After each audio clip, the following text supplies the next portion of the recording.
begin this Panchama Veda with this pranam mantra. Tava kathamritam tapta jivanam kavibhiriritam kalmashapaham sravana mangalam srimadatam bhuvi grinanti e bhurida janaha.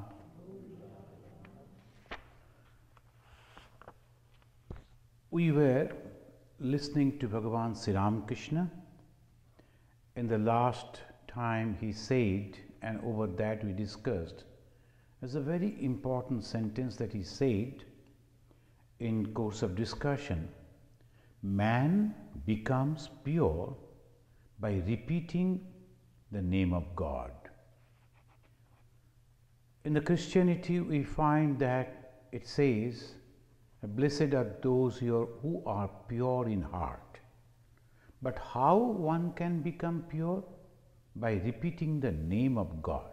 That is what Sri Ramakrishna says. And this repetition of the name of God is called mantra in Sanskrit. Mananat trayate. Repetition of the name of God is called mantra.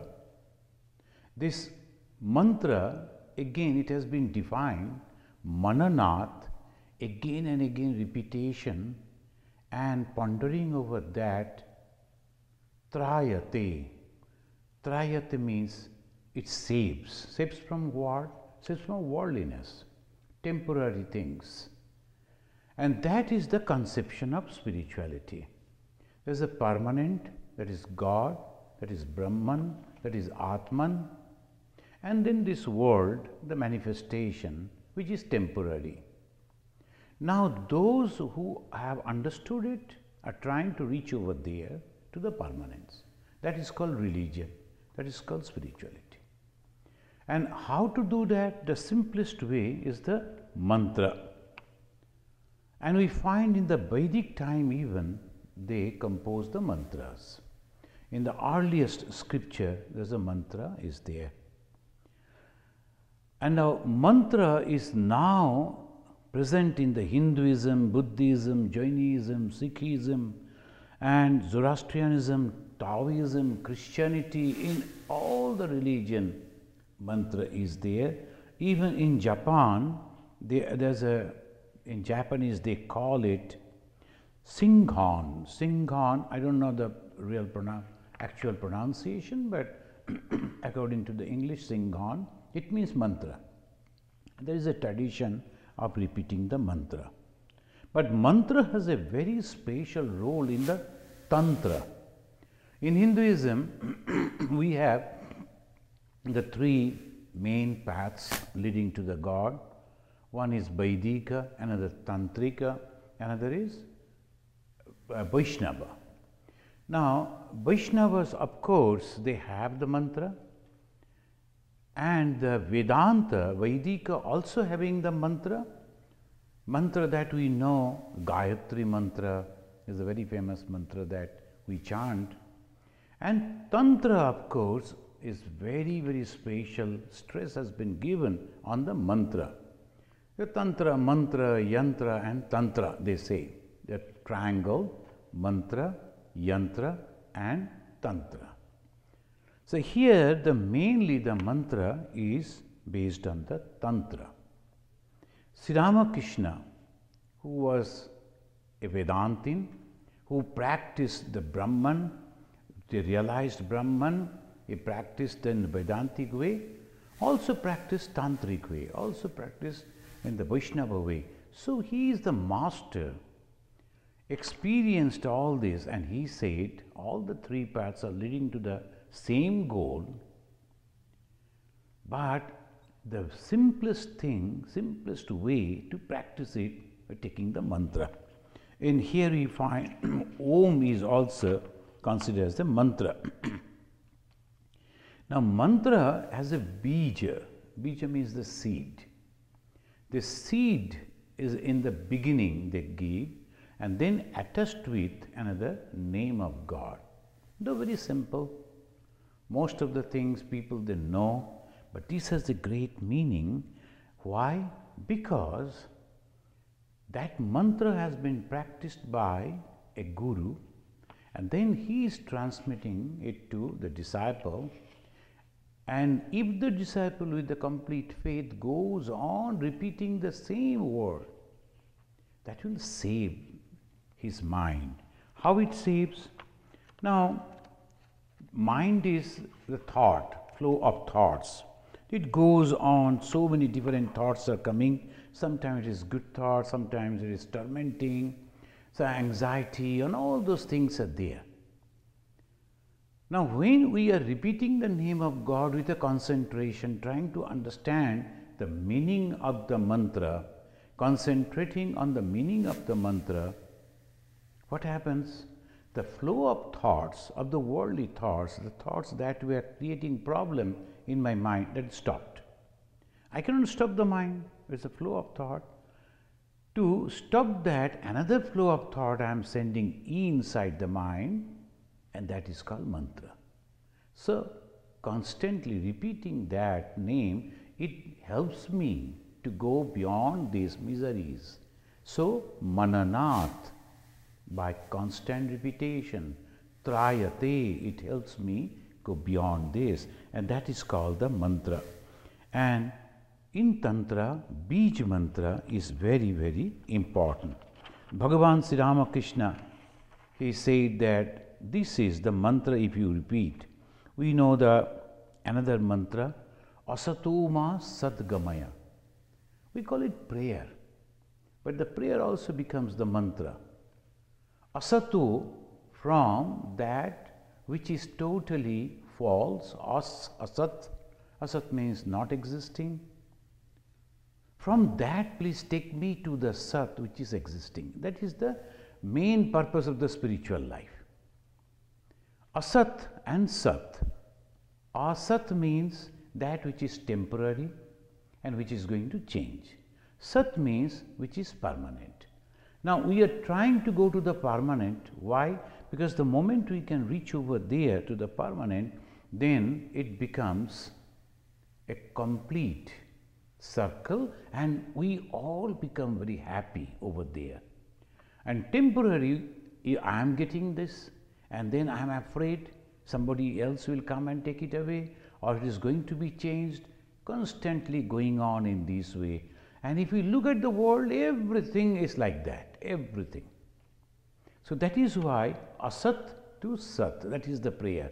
Asato ma, ma means as, sat gamaya, take us to the permanent, that is also the mantra.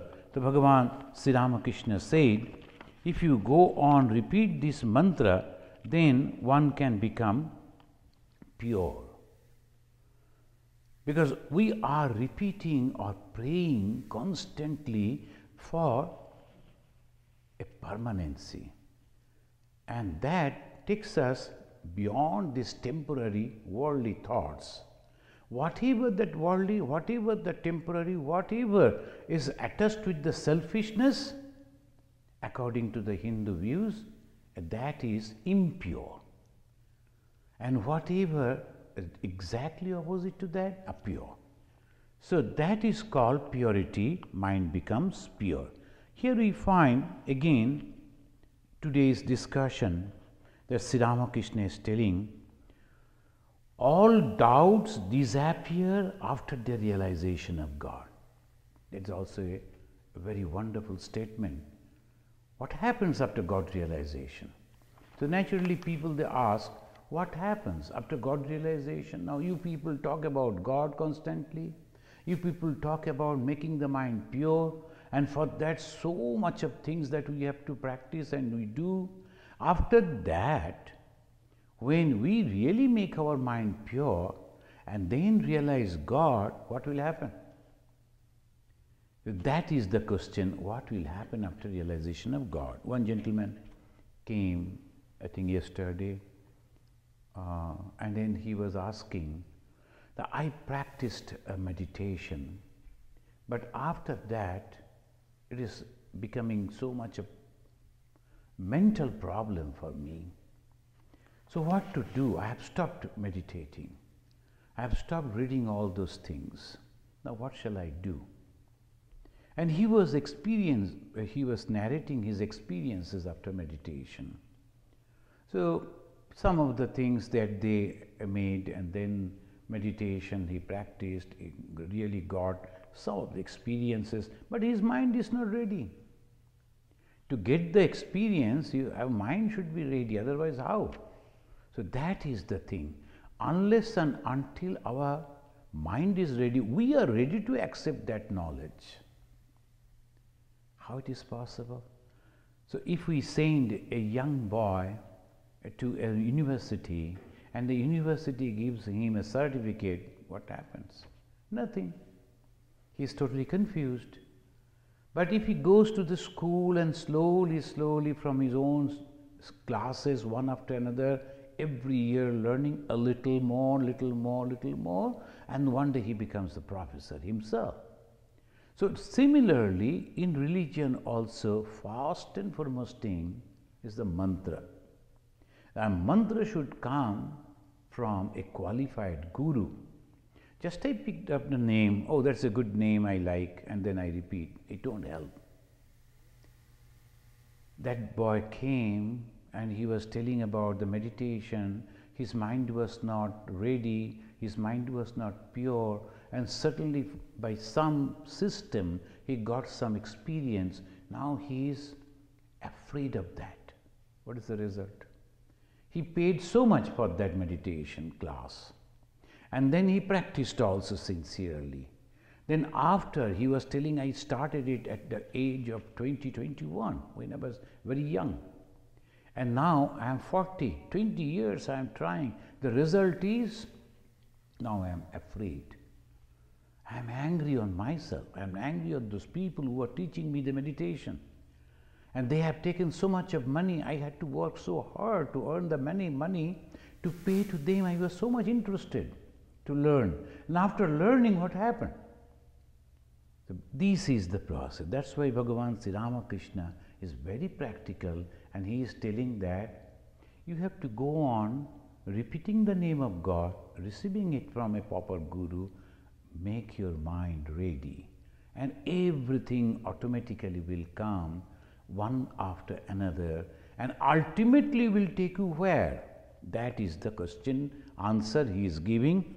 What happens after God realization? He says, all doubts disappear after the realization of God. Whether we are practicing religion or not, there is always doubt in our mind, what is going to happen to me tomorrow? So that is also, recently one lady came and she was telling that one of her relatives, he died of cancer, a terrible pain. But suddenly in that pain, when so many things were given, little food and all that, suddenly in the last few days, 2-3 days, he became all right. Why? He remembered the name that he received from the Guru and started repeating that. He started loudly, he was repeating. And as because his voice became feeble, these ladies and the other relatives who were very nearby, and she is a very devoted lady, she started singing that, what he uttered, that mantra, he started singing, she started singing, and that gave him a lot of solace. And slowly, they removed all those things. They understood it is not necessary. And when all those things were removed, and the injection, something or others they were giving in the body to keep it, they removed, and he became relieved. And he started repeating the name of God. They also chanted, and slowly he passed away. And that is the power of mantra. He forgot the terrible pain, even at that ordinary man. Not that he practiced religion all the time, but the faith was there within his mind, and he took the mantra, nobody knew when, and apparently he used to show that I don't believe in God, etc., as they mostly the people that do, but inside he had a great faith, and he was going on repeating the name of God, and at the time of his death, that came up, helped him, saved him, and he was very peaceful. When he was closing his eyes, then this lady, because as she also practices, and she told him, you go to your new destination with peace, without any anxiety. Whatever are there in their family, your family, we will take care of them. And that gave him a great detachment. He could take out his mind, and that she was narrating, explaining in a wonderful way. So that is the final transition from the body, the soul is going somewhere else. Where it is going? Either is going to take another form and to repeat the whole thing once again, or it is going to the source, mixing with that, never to come back again. So that is the whole of religious purpose, and Sri Ramakrishna said, all doubts disappear. Though we are taking the name of God, we are visiting the holy places, we are reading the holy books or listening to the holy people, but there is a doubt. Is there really God is there? So like this, but when one realizes God, no doubts. And we find it in the Mundaka Upanishad, the 2nd chapter, and the 8th sloka, it says, Vidyate hridaya granthi, chiddante sarva samshayaha, shiyante chasya karmani, tasmin drishte parabare. Para and abara. Para abara means high and low. They are giving in a wonderful rhythmic Sanskrit. It mentions the highest truth. What happens after realization? That the fetters of the heart are broken. All doubts are resolved, and all works cease to bear fruit when he is beheld who is both high and low. The person who has seen or realized, understood, who is the high and low, that means everything. Then they are mentioning para abara. Para means the highest and abara means the lowest. That means everything that comes in that gamut of the whole thing. Each and everything is nothing but the manifestation of that Atman, the God, the Brahman. So when one realizes that, what happens? All doubts are vanished. And all the result of the work that in the past he did and in the present life before the realization he did, all are burned to ashes. It will never give any fruit. So that is, it says in the Katha Upanishad also. Why we quote Upanishad? Because they are the basic thing of realization. Long, long back, thousands and thousands years before, when this civilization almost was nowhere, these people, they realized, not with the help of any external apparatuses, they realized it within their own soul. And whatever they have recorded, kept it. Now in the present day also, those who are trying to understand that, they are realizing the same thing. Like Bhagavan Sri Ramakrishna said, all doubts are vanished. All doubt disappear. Same thing has been said in the Mundaka, and we find what is they call fetters. What is binding? In the Katha Upanishad, it explains again, Yada sarve pramuchyante kama e asya hridisritaha. Kama. In the Indian language, the kamana, vasana, in Sanskrit kama, that is the only thing that is binding a human being in this world. Yada sarve pramuchyante kama ye asya hridisritaha atho marta amrito bhavanti atta brahma samusnute. Atra, here, Brahma, the highest, that realization, Then samusnute, after realization. So this is, fetter means desires. What is the binding? Is the desires. All that is the desire. And what are the desire? I like to be this, I like to be that. This goes on. The desire goes on increasing and increasing and increasing. Then that desires bind. To fulfill the desire, what are the desires mainly? The Sri Ramakrishna said that kamana, vasana, all this. In the Gita also, Sri Krishna said, only two enemies are there on the path of God realization. What are they? Kama esha, krodha esha. The two enemies for a spiritual aspirant, that is, one is kama. When that kama or the desire are not fulfilled, krodha, anger. And when the anger comes, what happens? I forget all that was there in my mind, because the anger that suppressed all other emotions and forced me to do, after which, after committing that, I remorse and I say, oh, I am sorry, I did it. So that is the anger. Where from it comes? Because my desires are unfulfilled. So unfulfilled desires gives me the anger, and that is said over here. When that desires are gone, then you are free. And what happens? Karmani shiyante. Karmani, the work that we have done. In the Hindu philosophy, we know whatever we think is a karma. Whatever we physically do is a karma. Whatever we say also karma. So very, very difficult. It's so subtle. So in the karma, everywhere it's giving us a result, good or bad. So that results are coming. The work ceases to bear fruit for them who has realized God.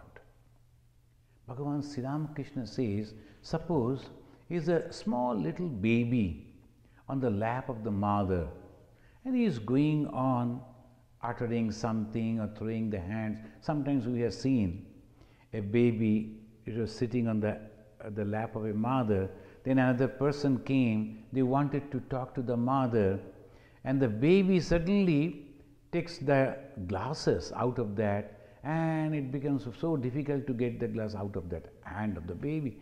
But the person is not angry. The baby doesn't know what is it. It was glittering, it attracted his attention, he held it and all this.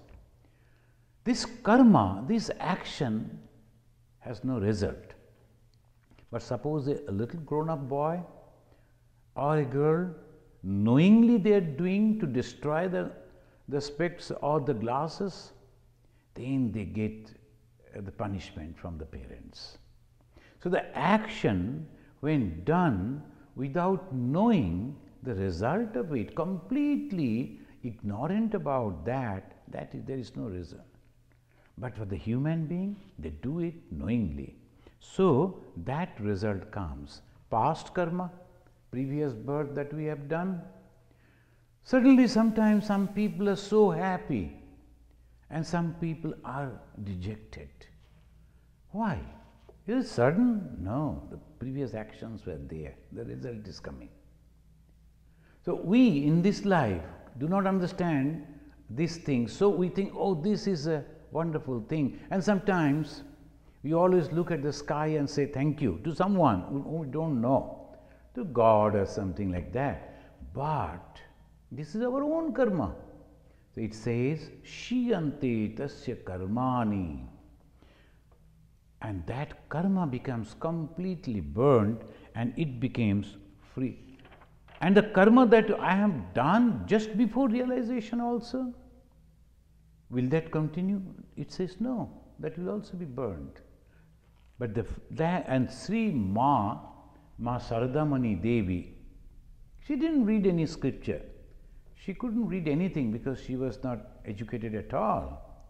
But through her spiritual practices, she developed this same knowledge. And when someone asked, Mother, how can I realize God?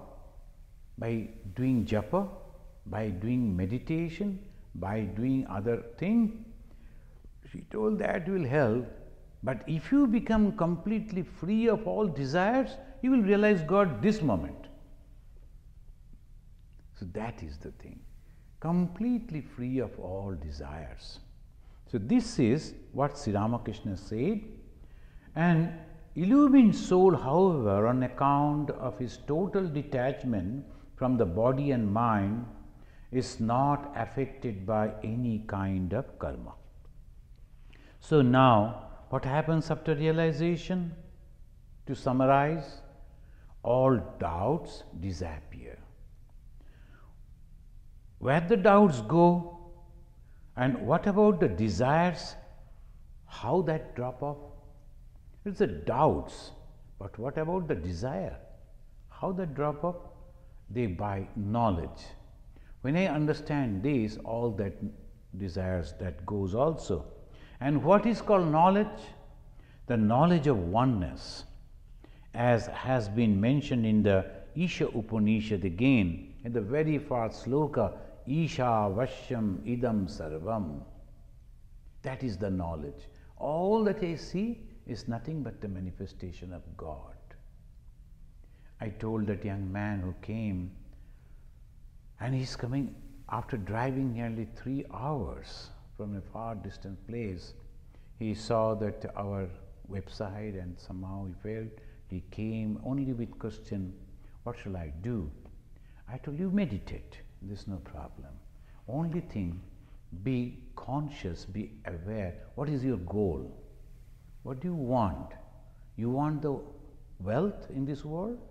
Prosperity, name, fame, physical power?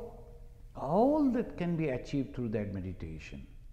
But if you want peace of mind, then it's a totally different thing. The same meditation, that will also help you, but you have to go through these processes, etc. So this is called, Sri Ramakrishna said, repetition of the name of God makes the mind pure. When the mind is pure, one realizes God, and when he realizes God, then all doubts and desires are totally clean, and that is exactly what we find in the Upanishads. Now here we find in the description that the Master Mahasaya is giving in the November 26, 1863. This is also November, and in 1863, in November 26th, Sri Ramakrishna was attending a program, a function. It was arranged by the Brahma Samaj, and it was in the house of Manilal Malik. Manilal Malik was a very rich man. So in those days, that was the thing that they used to do, and Brahma Samaj became very famous and very popular. Why? Because they were in between. The criticism was going on about the image worship. They used to call doll worshipping. Even Rabindranath Tagore also, he wrote in his poem, so look at these foolish people. They are giving prana, the consciousness, to you, O God, who is full of consciousness. Because in the murtis, in the images, we give the prana pratishtha, we do the prana pratishtha. So Rabindranath, in one of his poems, he wrote. But slowly, of course, he understood afterwards, and Sri Ramakrishna going to all these people, because they were very genuine people. They wanted to realize God. They wanted to develop the spiritual life, but they were not that way clear about what is God and how to realize it. The Brahmas were educated, they were wealthy, they were interested to practice the religious life, but they were confused people. So they made, as because they were, criticism was for the image worship, so they denounced the image worship, and they didn't accept the other religious paths, but developed a new one basing on the Upanishads and the Vedanta, etc., Vedas. Sri Ramakrishna used to attend those programs. This time, November 26, 1883, he is attending, and Master Maharshi is giving a wonderful description. The worship hall was beautifully decorated, and devotees were eagerly awaiting the worship. Their enthusiasm had been greatly heightened by the news that Sri Ramakrishna was going to grace the occasion with his presence. Keshav, Vijay, Shivanath, they are the leaders of the Brahma Samaj, and other leaders of the Brahma Samaj hailed him in high respect. Now Master Maharshi says, why? Because his God-intoxicated state of mind, his intense love of spiritual life, his burning faith, his intimate communion with God, his respect for women, whom he regarded as veritable manifestation of the Divine Mother, and a pure character, his complete renunciation of the worldly talk, his love and respect for all religious faiths, and his eagerness to meet the devotees of all creeds attracted the members of the Brahma Samaj. And they all came. There was one very famous person, those who are related with the Ramakrishna, the Ramakrishna movement, they know a name. He never was in the Ramakrishna mission, but Sri Ramakrishna used to love him very much. He was the Brahma leader, and afterwards he transformed into a Vaishnava. So Sri Ramakrishna used to love him. His name is Vijay Krishna Goswami.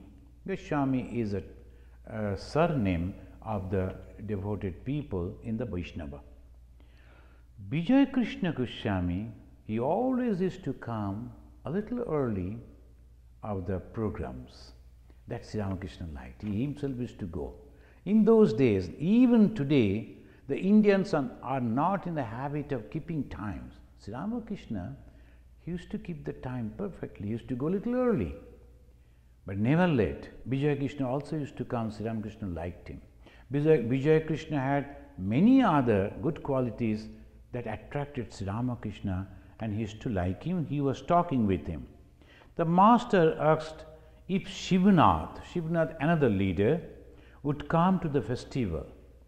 The Brahma devotee said that he had other important things to do and was not coming. Then the Sri Ramakrishna said, I feel very happy when I see Shivanath. He always seems to be absorbed in the bliss of bhakti. Further, a man who is respected by so many surely possesses some divine power. But he has one great defect, and this is the master. The Sri Ramakrishna, he never hesitated to rectify, to make people aware of their defects. Though he was a great leader in those days, but still Sri Ramakrishna, and among their devotees, he is pointing it out. So he said, but he has a defect. He doesn't keep his word. Once he said to me that he would come to Dakshinesha, but he neither came nor sent me word. That is not good. And then truthfulness alone constitutes the spiritual discipline. This is called the spiritual master. The spiritual master is always guiding the disciples and what is good for them. The truthfulness alone constitutes the spiritual discipline. We talk about spirituality, we talk about the advancement in the spiritual life. Anyone takes the appointment and comes and they say so many realizations about their spiritual growth. I have seen light, I have seen this, I have seen that. But the thing is, do you really follow the spiritual path? These are the small things. But that shows whether a person truly spiritual or not. Truthfulness. If a man clings tenaciously to truth, he ultimately realizes God. Without disregard for truth, one gradually loses everything. In the spiritual path, the first and foremost thing is truthfulness. And in the Hindi also they say about the Ramachandra, Raghukula Riti Sada Chali Ai Prana Yau Baru Bachan Na Jai. The bachan, the word that I have given, I must keep that. That is called truthfulness. After my vision of the Divine Mother, I prayed to her, taking a flower in my hands, Mother, here is thy knowledge and here is thy ignorance. Take them both, give me only pure love. Here is thy holiness and here is thy unholiness. Take them both, Mother, and give me pure love. Here is thy good and thy righteousness. Good and here is the evil. Take them both, Mother, and give me pure love. Here is thy righteousness and here is thy unrighteousness. Take them both, Mother, and give me pure love.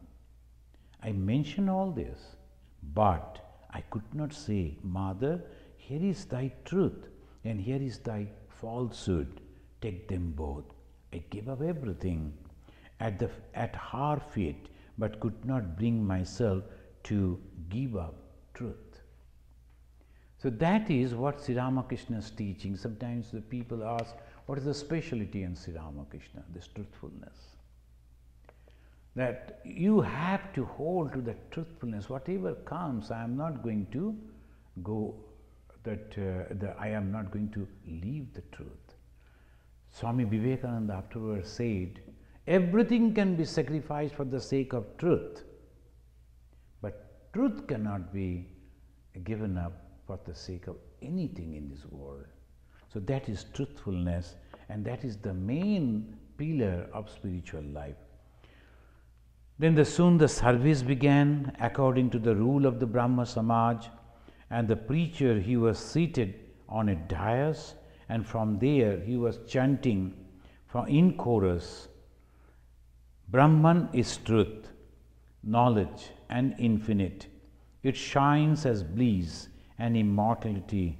Brahman is peace, blessedness, the one without a second. It is pure and unstained by sin. All this prayer was going on. Sri Ramakrishna went into deep samadhi.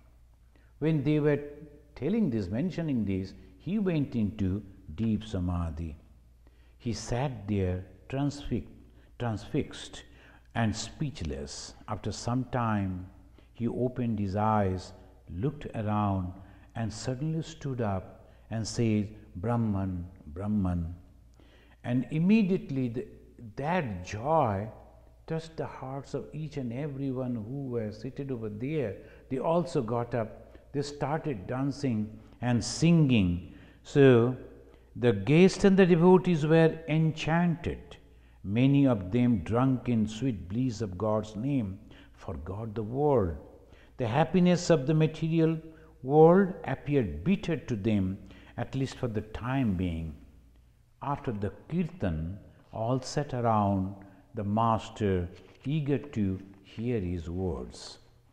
Then Sri Ramakrishna said, it is difficult to lead the life of a householder in a spirit of detachment. In a very practical thing he is mentioning, unless you are detached from these worldly things, it's not possible to develop the spiritual life. He is mentioning these difficulties and giving then the solutions. It is difficult to lead the life of a householder in a spirit of detachment. Is there then no hope for householders? He is asking. Certainly there is. They must practice spiritual discipline in solitude for some days. This is very practical. On the side I have mentioned is a practical instruction. The householder devotees, they must go into a solitude and practice the spirituality all alone. He is mentioning very clearly, thus they will acquire knowledge and devotion. They must practice spiritual discipline in solitude for some days. I am really very happy. Sometimes I find the request letter coming, Swamiji, I like to go for a personal retreat in the Ganges. I always allow them. They go, they stay over there, they cook for themselves. There is no one around, only one person looking after, and he is also busy in his own duties, and he is reading the book, sitting over there, looking at the sky, or just walking all alone, no sound, nothing to see. That way, at least 24 hours they are spending. The night is so calm. But they are spending. There are people, they are doing it. So that they say that if they go, they must practice spiritual discipline. And he says must. Spiritual discipline in solitude for some days. Thus, they will acquire knowledge and devotion. Then it will not hurt them to lead the life of the world. But when you practice discipline in solitude, keep yourself entirely away from your family. And he mentions that you must not allow your wife, son, daughter, mother, father, sister, brother, friends, relatives near you. So that he is making very clear, while thus practicing discipline in solitude, you should think, I have no one else in this world and God is my all. Those who are very sincerely practicing this, for them, this, you must also pray to Him with tears in your eyes for knowledge and devotion.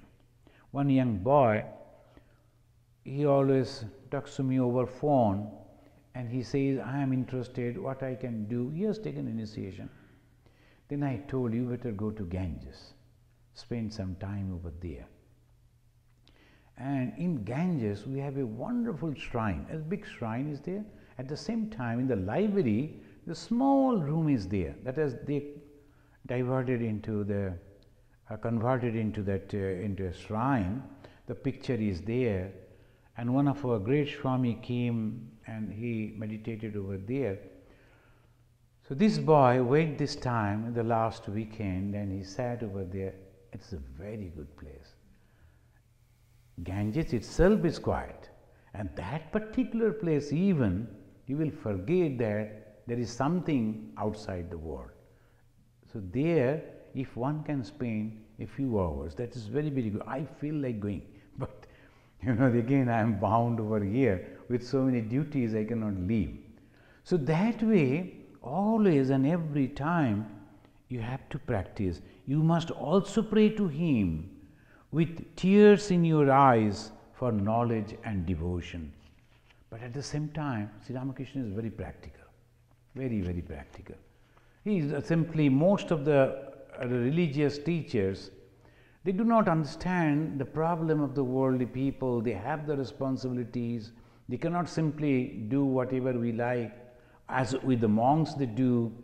So he is, again, after telling this, immediately he is telling, if you ask me, how long you should live in the solitude, away from your family, I should say that it would be good for you if you could spend even one day in such a manner. Then he says, increasing, 3 days at a time are still better. One may live in solitude for 12 days, and a month, 3 months, or a year.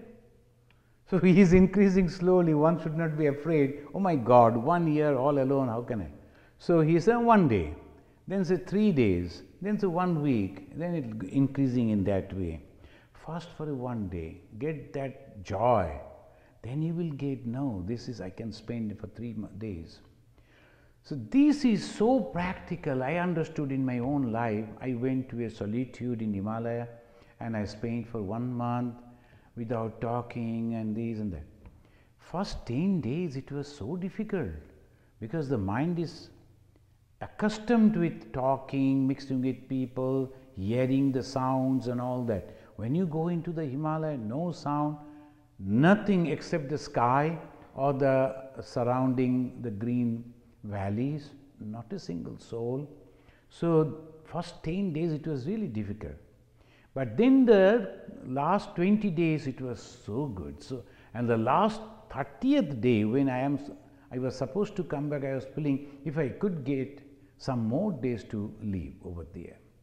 So obviously Sri Ramakrishna is very practical. He has practiced it himself and he knows the psychology of the people. So accordingly he is telling, okay, 1 day, 3 days, 12 days, a month or a year, according to one's convenience and ability. This is important. Because suddenly if I go, most of the people who are in problem, I like to go in solitude, etc. Don't go. Rather, always go and visit with your friends, be in a company, talk to them, read some funny stories or watch the movies. Because already the mind in a very difficult situation, and if it is there all alone and no support to help that mind, it is terrible. He or she may lose the mental balance. So Sri Ramakrishna is telling, and then as usual, as he is owned, after telling all these things, he is giving an example. An example is, if you break a jackfruit, after rubbing your hands with oil, then its sticky milk will not smear your hands. In the villages, those people who have tried this, they know it. Be turned into gold by the touching of the philosopher's stone. First you turn your mind in such a way as just like gold. You know what is God. You know what is the spirituality. First you turn your mind in that. After that you may remain buried under the ground 1,000 years. When you are taken out, you will still be gold. So when you have prepared yourself, go to the world, mix with the people, listen to all those things, live just like them, but nothing is going to happen to you because you will never be attached. So first you have to be very, very convinced after the practice, oh yes, now I am ready. So turn yourself into the gold. The mind is like milk. Again, another example he is giving. First he said the jackfruit, then he said the gold, third he said mind is like the milk. If you keep the mind in the world, which is like water, then the milk and water will get mixed. And that is why through spiritual discipline, practice in solitude, churn the butter of knowledge and devotion from the milk of the mind. Then put the butter, and then butter can easily be kept in the water of the world. It will not get mixed with the world. The mind will float detached on the water of the world. Now friends, that those who are trying to understand their spiritual life, all the time, everywhere, particularly in Indian spiritual practices, two things are very, very clear. One is Kshetra, another is Kshetrajna, according to the language of the Bhagavad Gita. Sri Krishna is telling Kshetra and Kshetrajna. What is the Kshetra? This body. What is the Kshetra? This world. What is the Kshetra? All that we see in these all surrounding. Why Kshetra? Is the field, but temporary, constantly changing. So this is one. Then who is observing the changes? Kshetrajna. Kshetrajna means one who has the knowledge of these changes, all these temporary things. Then why should he be affected with that? I know that I am going to reach to a destination, and after sitting in the train or a flight or in a car, when the other things are coming, shall I cry? Oh, where is my destination? Where I am going? I know the person who is driving over there is taking me to the right place. So that is knowledge. When that knowledge is there, I am going to reach over there and no problem for me.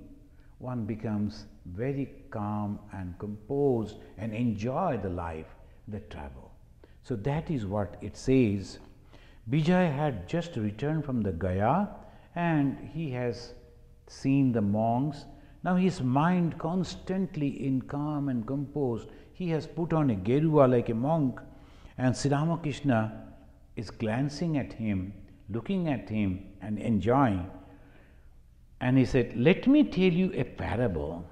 Once two holy men," and he is asking Vijay, "Vijay, have you found your room?"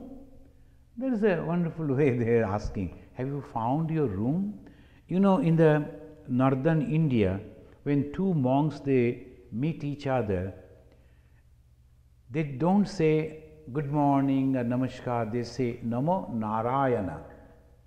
Why? To remind both each other, I am not a humble human being, I am the God. Namo Narayana. So I am the God. Within myself there is the purity, the God. So reminding. And Sri Ramakrishna is telling that to Vijay, have you got your room? Why suddenly he is asking this? Then he is explaining that there are two monks, they were wandering, entered into a city. One of them, with wandering eyes and mouth agape, was looking at the marketplace, the stall, the buildings, when he met his companion. The latter said, "You seem to be filled with wonder at the city. Where is your baggage?" He replied, First of all, I found a room. I put my things in it, locked the door, and felt totally relieved. Now I am going about to enjoy this world and fun." And he mentioned like this, after understanding the truth of the world, that is all temporary things, I am not going to be agitated, but I am in the world. I am enjoying all these things that is happening. So I am asking you, Vijay, if you have found your room or not, whether you have reached to that. So it goes in this way. Then Sri Ramakrishna is telling, see, about again he is mentioning about the Shivanath. He liked him, but the way he was developing his spiritual life, that was not appreciated by Sri Ramakrishna. She who told, you see, he is constantly busy with so many other things, and that's why he cannot concentrate. And here he said, so there was a person, Abhaduta, and he saw so many things, observed and accepted them as guru. The Abhaduta was having 24 gurus. Guru means he learned from them. And of those there was a kite, and he is telling, as a kite it swooped down and took a fish and started flying, but suddenly thousands of crows are following the kite. And where it will go, wherever it goes, they were following and creating lot of noise. As the kite began to flee about the confusion, lo, the fish dropped from its mouth. The crows at once let the kite alone and flew after the fish. Thus, relieved of its worries, the kite sat on the branch of a tree and thought, that wretched fish was at the root of all of my troubles. I have now got rid of it, and therefore I am at peace.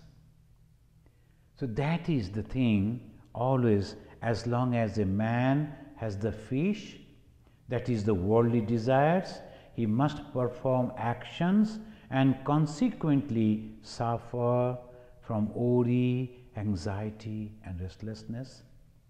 But work without any selfish motive is good. He is concluding, and we will conclude over here. Work without any selfish motive is good. It does not create any worry. Thank you very much. Again and again, when you read this wonderful book, is a record of the spiritual truth and guidance. It's not that someone just practice something and giving some wonderful way, some explanation. No, it is not like that. It's the teaching of a person who transformed himself into the height of God. So again and again we find that. In his life, we find all those things that one can see in the life of a God or a personality of a God. And what is that? Pure love. Love for each and everyone, even those who were criticizing him. He was concerned for them. And there is no discrimination. Is a low and a high, is a rich or educated, uneducated? No. He was constantly loving each and everyone, and he was concerned for them. Why? If they are going to this world without knowing the truth, they will suffer. As the parents, they always advise us, the children, you should study. You should be attentive to your study. You should be careful about the other things that is happening all around you. Otherwise, because the parents have already realized, otherwise they will suffer. As because we love them, so we are concerned about. But the same people, same parents are not concerned about the neighbor's son. Only they'll say, oh, see, look at that boy, he's not studying properly. What will happen to him, and see, this and that. But about their own children, they are very much concerned. Why? Because of love. And when the God has come in the form of a human being, we are all his children. So naturally, his love for us, and he wants us to be happy, and he is giving that spiritual knowledge. Do everything in this world, but with unattached to me. That will help you. So let us offer our pranam to this great God, Bhagavan Sri Ramakrishna, and who was the perfect embodiment of the eternal truth, which manifests itself in various forms to help mankind, and is the incarnation of the Supreme Lord, who is worshipped by all. Niranjanam Nityam Anantarupam Bhaktanukampa Dhrita Vigraham Vai Ishavataram Parameshamidyam Tam Ramakrishnam Shirasa Namama.